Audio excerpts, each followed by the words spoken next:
And ఈ hope you're doing good. మా తోటలో ఉన్న జామకాయలు చూపిస్తున్నాను, చూడండి ఎంత పెద్ద పెద్దగా ఉన్నాయో. ఇది తైవాన్ జామ్ అనమాట, లోపల రెడ్గా ఉంటుంది అండ్ చాలా స్వీట్గా ఉంటాయి అనమాట. ఇంతకుముందు 2 కోసాను నేను ఇదే మొక్కకి. ఇది హైట్ కూడా ఎంత చిన్నగా ఉంది చూసారా, కానీ ఎన్ని కాయలు ఉన్నాయి దీనికి, చెట్టు నిండా కాయలు ఉన్నాయి. అండ్ ఇదేంటంటే మనం రెగ్యులర్గా దీనికి వర్మి కంపోస్ట్ నెలకు ఒకసారైనా ఇచ్చుకోవాలండి. వర్మి కంపోస్ట్ ఇవ్వాలి అండ్ నీమ్ ఆయిల్ నెలకు ఒకసారి కొడితే సరిపోతుంది.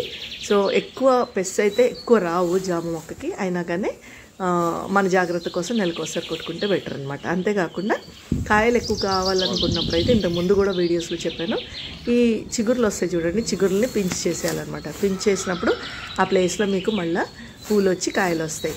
సో హెల్తీగా అది పెరగాలి అంటే కనుక రెగ్యులర్గా దాన్ని ఏంటంటే తవ్వి దానికి వర్మి కంపోస్ట్ ఇస్తూ ఉండాలన్నమాట. సో మీకు బలంగా కాయలు పెరుగుతాయి. ఇది 10x10 బ్యాగ్లో వేసానండి. దాన్ని స్టాండ్ పైన పెట్టాను, సపోర్టింగ్కి ఒక ఇది ప్లేట్ కూడా పెట్టాను అనమాట. ఇదేమో orange, sweet orange. Last time ఒకటి వచ్చింది, ఇది కూడా ఇంకోటి అనమాట. మన తోటలో పండ్లు పెంచుకోవడము అనేది చాలా సంతోషం కదండి.